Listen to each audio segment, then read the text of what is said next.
Oh my God, did you see this study that men are 7 times more likely to leave their sick wives? Now hold on a second, bestie. This study famously made the rounds back in the day, but was retracted in 2024 after a coding error exposed some significant flaws in its findings. Oh, so men aren't more likely to leave their sick wives? Not so fast.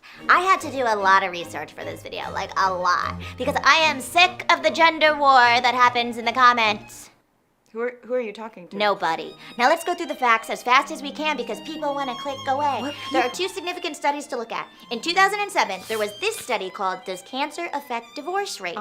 That observed 1.4 million Norwegian married couples over the course of 17 years. They found cancer did not affect divorce rate with 2 exceptions. Okay. Men with testicular cancer were 20% more likely to get divorced. Oh my God. And women with cervical cancer were 40% more likely to get divorced. Oh my God, why are the exceptions testicular and cervical cancer? Well, the study speculates it's because these diseases impact intimacy and sexual activity. Oh, that is both a sad and logical conclusion. Now for the second study, in February of this year, there was an 18-year one that tracked more than 25,000 heterosexual couples ages 50 and older.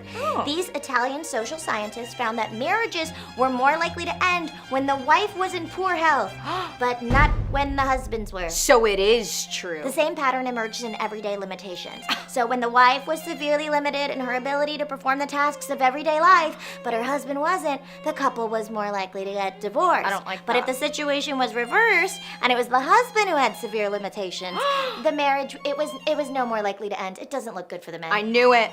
I knew it. And when a wife was depressed but her husband wasn't, the marriage was more likely to end. This study fills me with rage. Now, the researchers did not test for any explanation of why the marriage was more likely to end, right? It could be that these wives are typically caregivers and the stress compounded when she could no longer fulfill that role. How can I not be mad at this? How can you not be mad at this? Listen, bestie, I am, but simply put, we do not have enough research to make a significant conclusion.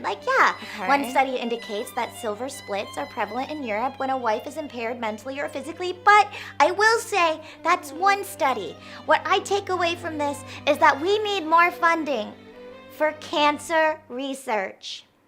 You're saying the real villain is cancer. In late-stage capitalism. Because guess who brought us the cancer, bestie?